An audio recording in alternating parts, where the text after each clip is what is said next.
आइए दोस्तों, class 10th का चैप्टर चल रहा है फिजिक्स का, प्रकाश का परावर्तन और अपवर्तन। उसके दर्पण के चैप्टर का दर्पण अभी हमने पूरा पढ़ा है, मिरर।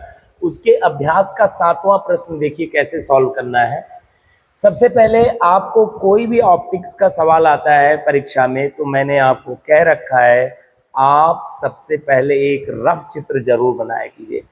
और रफ चित्र बनाने का तरीका क्या है? रफ चित्र बनाते समय उसमें किरण आरेख नहीं बनाना है, केवल रफ चित्र बनाना है। उसमें वस्तु कितनी दूर है जो सवाल में दिया हो, प्रतिबिंब कितनी दूर है, वस्तु की लंबाई, प्रतिबिंब की लंबाई, ये सब चीजें उसमें दिखाई जाती। किरण नहीं बनाना है, किरण नहीं बनाना है।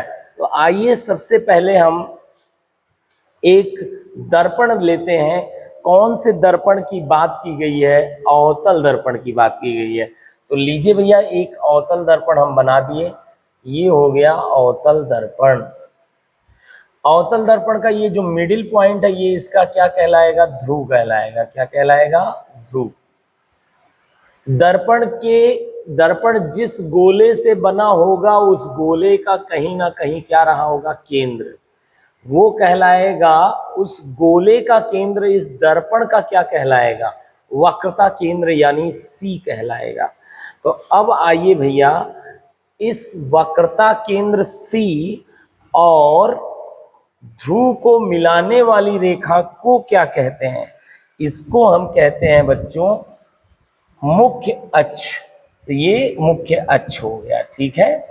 अब आगे इसमें कह रहा है 15 सेंटीमीटर फोकस दूरी दिया हुआ है।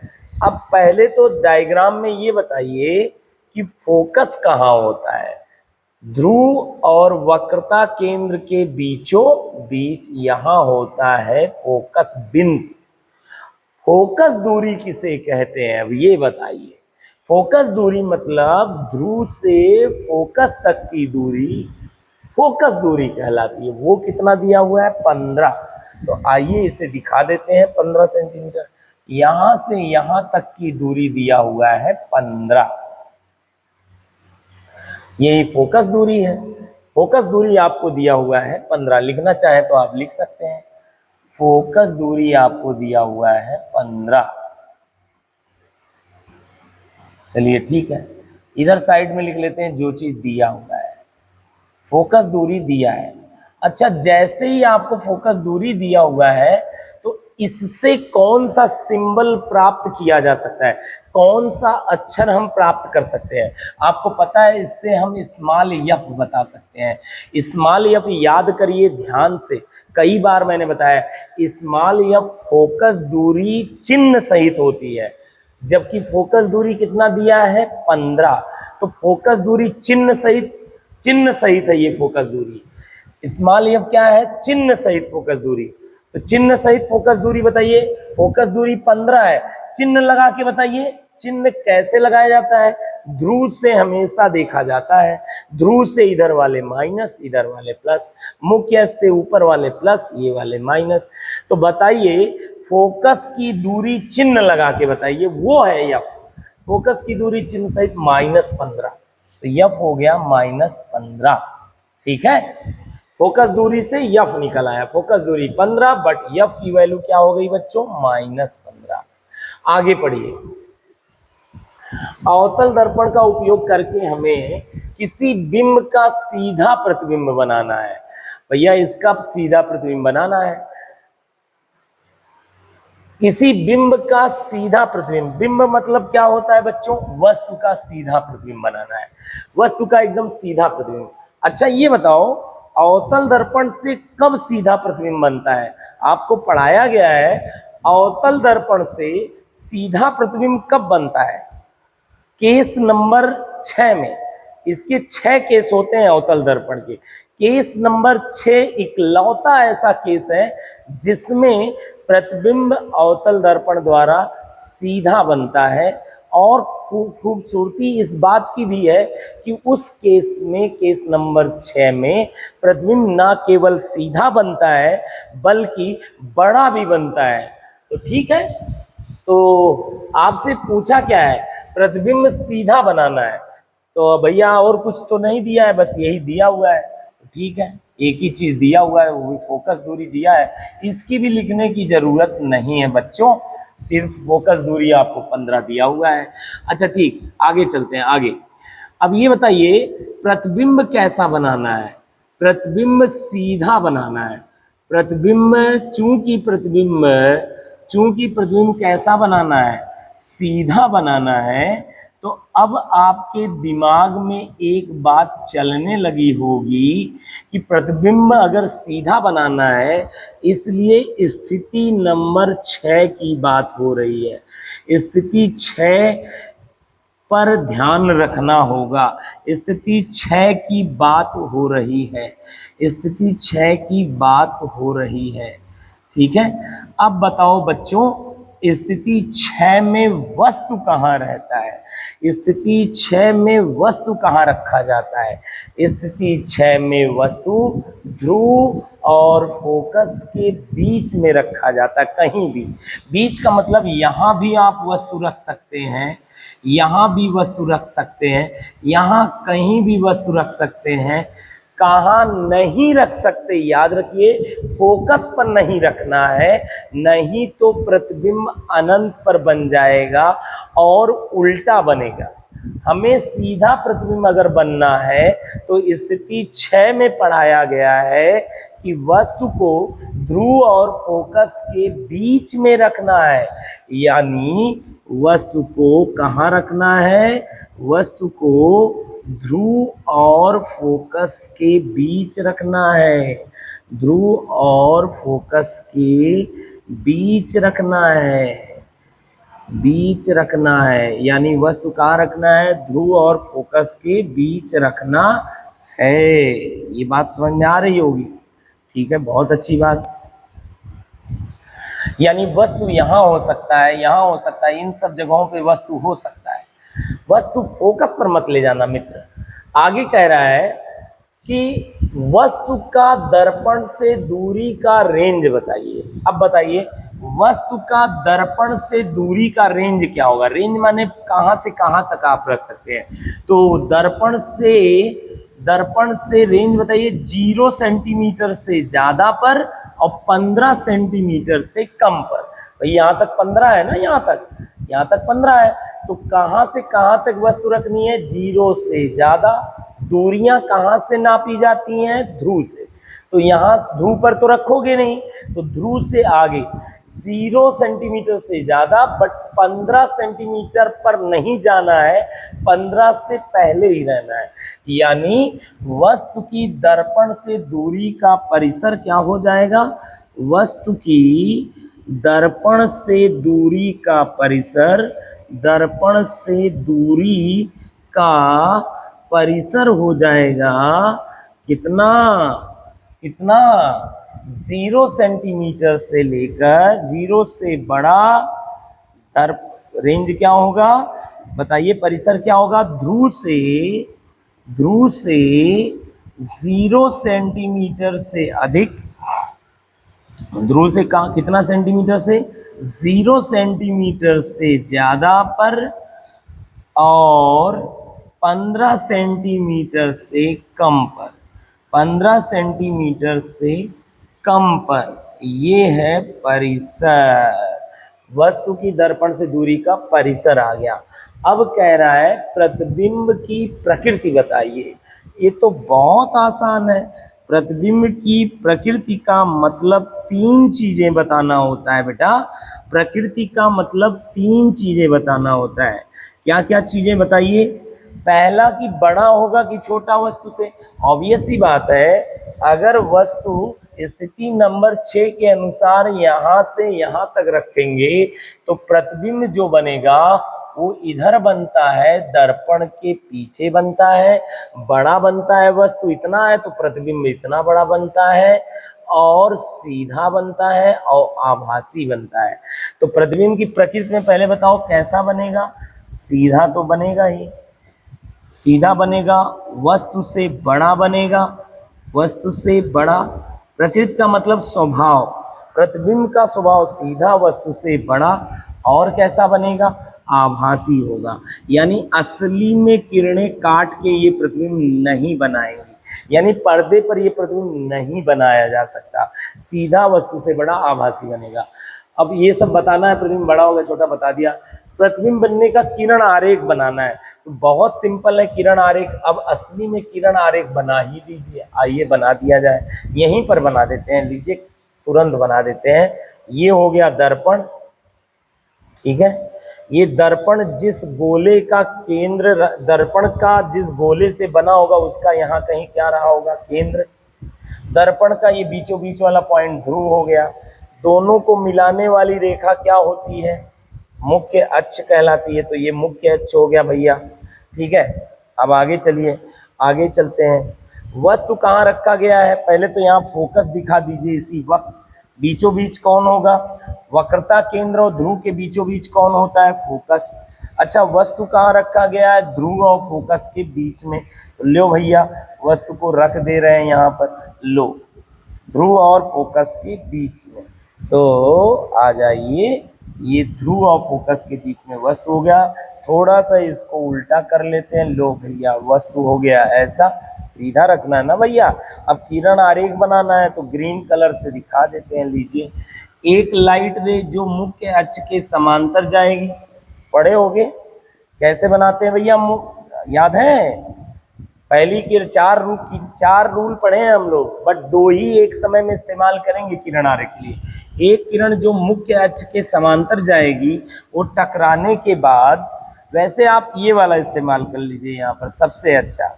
जो किरण ध्रुव पर जाएगी, जो किरण ध्रुव पर जाएगी वो उसी कोण पर वापस लौट आएगी, उसी कोण पर। याद है, ये चौथा वाला रूल है। चौथा वाला रूल क्या है, जो किरण ध्रुव पर जाएगी, जिस कोण पर जाएगी, ये अभिलंब का काम करेगा। मुख्य अक्ष किसका काम करेगा, अभिलंब का। तो ये अभिलंब से जिस कोण पर आएगी उसी कोण पर वापस लौटेगी भी। ये रूल नंबर 4 है।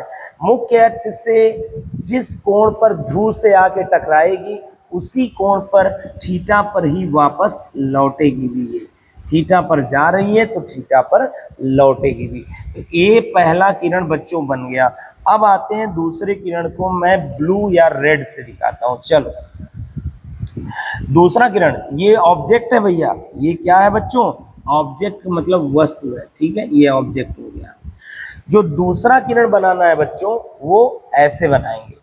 जो किरण वक्रता केंद्र से होते हुए आती है, जो किरण वक्रता केंद्र से होते हुए आएगी, वो उसी डायरेक्शन में, जैसे ये किरण वक्रता केंद्र से होते हुए आ रही है, ठीक है।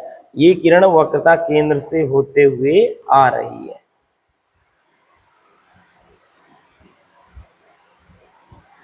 अब बताइए, वस्तु से होते हुए ये किरण वक्रता, देखो वस्तु ये है, वस्तु से होते हुए जो किरण आएगी वक्रता केंद्र की डायरेक्शन से, देखो किरण तो यहीं से चल रही है वस्तु से ही, और लेकिन ये वक्रता केंद्र की डायरेक्शन से आ रही है। तो रूल क्या है इस किरण का, पढ़ाया गया है बेटा, ऐसी दशा में ये किरण इसी डायरेक्शन में वापस लौट आती है। ऑब्वियस सी बात है, दर्पण से टकराने के बाद ये फैल रही है तो इधर तो नहीं काटेगी, तो किधर काटेगी ये रे, ये पीछे बढ़ाने पर इधर, इधर सचमुच नहीं काटेंगी, यानी असली प्रतिबिंब नहीं बनेगा, सच्ची मुच्ची नहीं काटेंगी क्योंकि फैल रही हैं। तो इनको हम झूठी मूठी कटवाएंगे। तो इसको पीछे बढ़ाओ भैया, डैश डैश करके पीछे बढ़ाते हैं। कैसे बढ़ाते हैं इस बात का ख्याल रखिएगा, पीछे जब भी बढ़ाएंगे डैश डैश करके, ठीक है। अब इस ग्रीन वाले को भी पीछे बढ़ाते हैं। आओ भैया, आओ आओ आओ, पीछे बढ़ाओ, लो लो लो, पीछे बढ़ गया। दोनों जहां पीछे बढ़ने के बाद काटेंगे, वहीं पे ऑब्जेक्ट का प्रतिबिंब यहीं पे बनेगा। मान लीजिए ऑब्जेक्ट यानी वस्तु का नाम ए बी है, तो ए से दो किरणें चलाए हो, एक ऐसे गई एक ऐसे, तो ए का प्रतिबिंब यहाँ बनेगा ए डैश पर, और बी तो जमीन पर रहता है तो उसका प्रतिबिंब यहाँ बन जाएगा बी डैश। बात समझ में आ गई है? तो इस तरह ये प्रतिबिंब बन गया असली किरण आरेख, और ये रहा आपका किसका काम करेगा, वस्तु का। इस तरह से ये क्वेश्चन पूरी तरह क्या हो चुका है, सॉल्व। हम नेक्स्ट क्वेश्चन की ओर चलने जा रहे हैं दोस्तों। नेक्स्ट क्वेश्चन छोटा सा है, 15 से 12वां क्वेश्चन है, और अब हम लोग जल्दी ही नया हेडिंग शुरू करने वाले हैं, अपवर्तन पढ़ने वाले हैं। परावर्तन खत्म हो चुका है लगभग। तो आइए इस सवाल को भी किया जाए। उत्तल दर्पण का सवाल है। मैं हमेशा कहता हूं आपसे, जब भी दर्पण का सवाल आए तो सबसे पहले आप एक रफ फिगर बना लिया कीजिए। रफ फिगर में एक उत्तल दर्पण आपके पास ये हो गया, लीजिए। इसका जो मिडिल पॉइंट होगा ये इसका क्या कहलाएगा, ध्रुव कहलाएगा, पोल पी। दर्पण जिस गोले से काट कर बनाया जाता है उस गोले का अंदाज से आप एग्जाम में केंद्र तो मान ही लेंगे। देखो ये एक अंदाज है मेरा, आपको भी ऐसे सोचना है। इसका यहाँ कहीं केंद्र होगा, उम्मीद करता हूँ यहाँ कहीं होगा, अंदाज से इतना चलता है भाई। तो आपको भी ऐसे ही गेस करना है। तो अब क्या करेंगे, इन दोनों को मिलाने वाली लाइन क्या कहलाती है, मुख्य अक्ष कहलाती है। क्या कहलाती है बच्चों, मुख्य अक्ष। तो ये मुख्य अक्ष हो गया। अब क्या कह रहा है सवाल में, 15 सेंटीमीटर इसकी फोकस दूरी है। चलो डायग्राम में दिखाया जाए। सबसे पहले ये बताओ, ध्रुव और वक्रता केंद्र, दर्पण जिस गोले का काट कर बनता है उस वो केंद्र दर्पण का वक्रता केंद्र कहलाता है। वक्रता केंद्र और ध्रुव के बीचों बीच वाला पॉइंट क्या कहलाता है, फोकस बिंदु। अब दिया क्या है, फोकस दूरी कितना है उत्तल दर्पण का, 15 सेंटीमीटर। मतलब फोकस की ध्रुव से यहां तक की दूरी कितना दिया हुआ है, 15 सेंटीमीटर। अब एक चीज बड़े आराम से बताइए, इस डाटा से आपको क्या पता चल जाएगा, फोकस दूरी कितना दिया हुआ है, 15। तो इस डाटा से आप डायग्राम में जो लिखे हैं उससे क्या पता चल जाएगा, मैं बताऊं दोस्तों, पिछले सवाल में ही हम बताए थे, यफ पता चल जाएगा। यफ का मतलब क्या होता है, चिन्ह सहित फोकस दूरी। यफ का मतलब केवल फोकस दूरी नहीं होता है, चिन्ह सहित फोकस दूरी। अगर फोकस दूरी ज्ञात है तो चिन्ह लगाकर हम यफ को लिखते हैं। यफ माने चिन्ह सहित फोकस दूरी। हमको क्या पता है बच्चों, इस सवाल में फोकस दूरी पता है 15 सेंटीमीटर। फोकस दूरी कोई पूछेगा तो कितना बोलोगे, 15 सेंटीमीटर। यफ 15 नहीं है, यफ है चिन्ह सहित फोकस दूरी। और दूरियां कहां से नापी जाती हैं, ध्रुव से। ध्रुव से फोकस तो की दूरी देखो इधर प्लस में, चिन्ह सहित बताओ फोकस दूरी क्या है, चिन्ह सहित फोकस दूरी कितना है, ध्रुव से ही बताया करो। इधर देख रहे हो ना, ध्रुव से इधर जा रहे हो, हमेशा ध्रुव पर खड़े हो जाया करो, ध्रुव पर खड़े हो जाओ। और ध्रुव से चिन्ह सहित फोकस दूरी, फोकस तक की चिन्ह सहित दूरी क्या है, +15। इधर की दूरी प्लस होगी, तो ये यफ आ गया +15। कह रहा है कोई वस्तु 10 सेंटीमीटर दूर रखा है दर्पण से, तो ये रहा दर्पण। और कोई वस्तु है जो दर्पण से कितनी दूरी पर रखा हुआ है बच्चों, 10 सेंटीमीटर दूरी पर। दर्पण से कितनी दूरी पर, ये दिया है 10 सेंटीमीटर। ये वस्तु है, ये वस्तु है। वस्तु दर्पण से कितनी दूरी पर है, 10 सेंटीमीटर पर है। अब आपको बताना है कि प्रतिबिंब की स्थिति और प्रकृति, प्रतिबिंब कहाँ बनेगा और कैसा बनेगा। तो सबसे पहले प्रतिबिंब की स्थिति बतानी है। अच्छा ठीक है, प्रतिबिंब की स्थिति बतानी है। ज्ञात क्या करना है, लिख लेते हैं। ज्ञात क्या करना है, लिख लेते हैं। ज्ञात करना है प्रतिबिंब की स्थिति बतानी है, प्रतिबिंब की स्थिति बतानी है, प्रतिबिंब की स्थिति। अच्छा ठीक है, आप बताओ बेटा आराम से, प्रतिबिंब की स्थिति अगर बतानी है और क्या बतानी है, प्रकृति। प्रकृति में तो 3 चीजें बताते हैं, क्या क्या, बड़ा होगा कि छोटा होगा, उल्टा होगा कि वास्तविक होगा, आभासी होगा कि उल्टा होगा कि सीधा होगा, आभासी होगा कि वास्तविक होगा।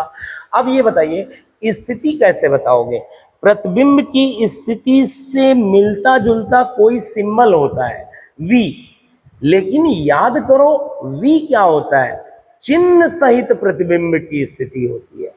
आपसे क्या पूछा है, केवल प्रतिबिंब की स्थिति। तो प्रतिबिंब की स्थिति बताने के लिए हम v पहले निकालेंगे, v निकालेंगे। इसके लिए हम पहले क्या निकालेंगे, v निकालेंगे। इसके लिए, किसके लिए, प्रतिबिंब की स्थिति बताने के लिए हम पहले v निकालेंगे। क्यों v निकालेंगे, v ज्ञात करेंगे। क्या ज्ञात करेंगे, v। क्यों ज्ञात करेंगे बताइए, क्यों भाई, सवाल करो ना, क्यों क्यों ज्ञात करेंगे? क्योंकि v माने होता है प्रतिबिंब की स्थिति चिन्ह सहित। तो उसमें जो v का उत्तर आएगा उसमें चिन्ह हटा देंगे तो प्रतिबिंब की स्थिति मिल जाएगी। तो चलो सबसे पहले v ज्ञात करते हैं, बहुत आसान है। चलो एक चीज ये भी बताओ, और एक चीज दिया हुआ है वो भी लिख लेते हैं दोस्तों। हमने ध्यान नहीं दिया, आपने भी ध्यान नहीं दिया, दिया होगा आपने, मैंने नहीं ध्यान दिया। वस्तु की दूरी दी है 10 सेंटीमीटर दर्पण से। इससे क्या पता चलेगा, इससे हमें u पता चल जाएगा। क्योंकि u माने होता है, u मतलब चिन्ह सहित वस्तु की दूरी, चिन्ह सहित वस्तु की दूरी। आपको सवाल में केवल वस्तु की दूरी दी है, केवल वस्तु की दूरी दी है 2 से। चिन्ह सहित बताओ दूरी, यहीं खड़े हो जाओ। इधर की वस्तु की दूरी चिन्ह सहित क्या है, -10। कितना, -10। तो u भी पता है, u पता है, f पता है, v ज्ञात करना है। तो v कैसे ज्ञात करेंगे, एक फार्मूला होता है 1/f = 1/v प्लस, सॉरी यहाँ पर 1/f = 1/v और माइनस सॉरी प्लस 1/u। ठीक, अब ये फार्मूले में अगर हम सारी वैल्यू को फीड करें तो क्या आएगा, चलिए सॉल्व करते हैं। यहाँ पर ध्यान से देखिए, 1/f की वैल्यू क्या है, +15 है। f की वैल्यू क्या है, +15 बराबर 1/v की वैल्यू बच्चों, v ज्ञात करना है। जो चीज ज्ञात करना है उसको चिन्ह नहीं देते, वैसे ही ज्यों का त्यों लिख देते हैं। प्लस 1/u की वैल्यू क्या है बच्चों, -10। तो u की वैल्यू क्या हो गई, -10। अब इसे सॉल्व कीजिए आप, चलिए ध्यान दीजिए। 1/15 बराबर 1/v plus into minus minus, plus upon minus क्या होता है, minus, plus upon minus minus, 1/10 -1/10 इधर आएगा तो +1/10, और इधर क्या है 1/15, और इधर क्या है 1/v। 1/v बराबर क्या हो जाएगा, 1/v बराबर क्या हो जाएगा, इन 1/v बराबर क्या हो जाएगा, इन दोनों का एलसीएम कितना हो जाएगा मित्र, 30। 10 तिया 30, 3 एक कम 3, प्लस 15 दूनी 30, 2 एक कम 2। अब आगे चलो, ध्यान दो सब लोग। 1/v है ये, 1/v बराबर 3 2 5 अपान 30, 5 1 जा 5, 5 6 जा 30, यानी 1/v बराबर क्या आ गया, 1/6 आ गया। इसको पलट दो तभी भी आएगा, तो ये भी पलट जाएगा। तो v बराबर क्या आ गया, 6, और सारा कुछ सवाल सेंटीमीटर में है तो ये सेंटीमीटर। तो बताओ v आया है, v आया है +6, ये खुद अपना चिन्ह लेकर आया है। v का चिन्ह नहीं रखना था, v तो अज्ञात है, अज्ञात चीजों का चिन्ह नहीं रखते, ये अपना चिन्ह खुद लेकर आते हैं। तो v की वैल्यू +6 आई है। आपको क्या पूछा है, प्रतिबिंब की स्थिति, तो बताइए प्रतिबिंब की स्थिति क्या हो जाएगी। आइए, v का हिंदी में मतलब क्या होता है पहले बताओ। v का मतलब होता है चिन्ह सहित प्रतिबिंब की स्थिति, चिन्ह सहित प्रतिबिंब की स्थिति। v के जगह क्या लिखोगे, चिन्ह सहित प्रतिबिंब की दूरी या प्रतिबिंब की स्थिति, प्रतिबिंब की स्थिति। बताइए चिन्ह सहित कितना आया ये v की वैल्यू आई है +6।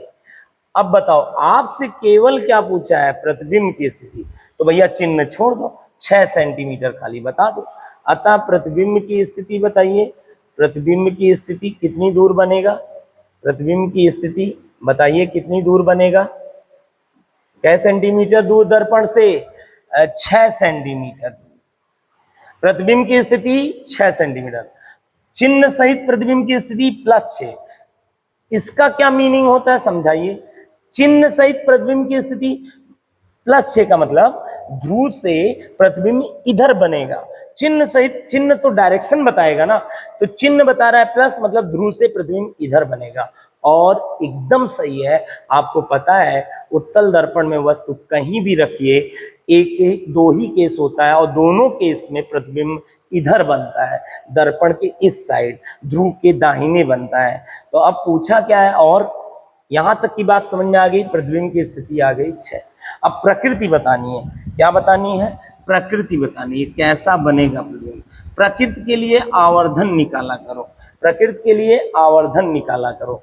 चलो भैया, आवर्धन यम का सूत्र क्या होता है, यम बराबर I/O बराबर -V/U, यही होता है दर्पण के लिए, यही होता है ना। अब आ जाइए, यहां सारी वैल्यू रखिए, माइनस को माइनस, V की वैल्यू कितनी है +6, V की वैल्यू कितनी है बेटा +6, नीचे U की वैल्यू बताओ आराम से, U की वैल्यू कितनी है -10, -10। अब बताओ यहाँ पे बेटा माइनस अपान माइनस क्या हो जाएगा प्लस, और 6/, क्या आ गया 10, 6/, क्या आ गया 10 आ गया। अच्छा ये बताइए, यम प्लस में आता है तो क्या बोला जाता है, अगर यम प्लस में है, यम धनात्मक है, यम धनात्मक है, धनात्मक, तो प्रतिबिंब सीधा होगा। हमेशा याद रखिए, आपको पढ़ाया गया चाहे लेंस हो चाहे जो भी हो, यम धनात्मक है, धनात्मक है, इसलिए प्रतिबिंब कैसा होगा, सीधा होगा। और सीधा होगा तो बेटा वास्तविक नहीं बल्कि क्या होगा, सीधा हुआ क्या होगा, आभासी भी होगा, यानी वर्चुअल होगा। ठीक, बहुत अच्छी बात। अब एक चीज और बचा हुआ है, छोटा होगा प्रतिबिंब वस्तु से कि बड़ा होगा। हम ये जानते हैं इसमें हमेशा छोटा प्रतिबिंब बनता है उत्तल दर्पण में, लेकिन आइए ये कैसे दिखाओगे। देखो बड़ा आसान है, यम का फार्मूला क्या होता है बेटा, I/O होता है, ये भी तो होता है ना, यम का फार्मूला ये भी होता है, ये भी होता है। अब आप बताइए m की वैल्यू क्या है, चलिए m की वैल्यू रखिए, m के जगह 6/10, m के जगह पे कितना 6/10, बराबर के जगह बराबर, I के जगह I, अपान O के जगह O।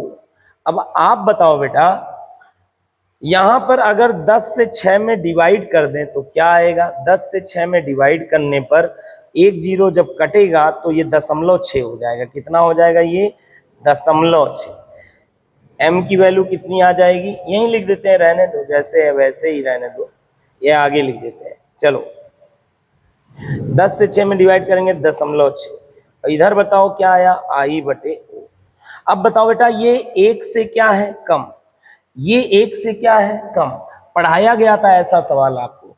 अगर इधर 1 से कम आ रहा है, किसी भिन्न की वैल्यू, किसी फ्रैक्शन की वैल्यू, भिन्न की वैल्यू अगर 1 से कम है, ऐसा कब होता है, जब हर बड़ा हो और अंश छोटा हो, यानी डिनोमिनेटर बड़ा हो और न्यूमरेटर छोटा हो। 1 से कम आने का मतलब ये बड़ा है नीचे वाला, यानी O बड़ा है किससे, I से, O बड़ा है किससे, I से, O बड़ा है किससे, I से, यानी वस्तु बड़ा है प्रतिबिंब से, यानी प्रतिबिंब क्या है, छोटा है।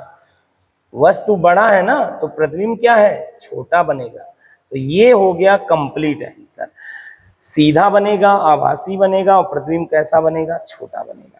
इस तरह से फिजिक्स का आपका ये हो गया। 1-2 क्वेश्चन और कल करेंगे, परसों से हम नया चैप्टर स्टार्ट करेंगे। बच्चों आप नोट्स बना लीजिएगा, भेज देते हैं।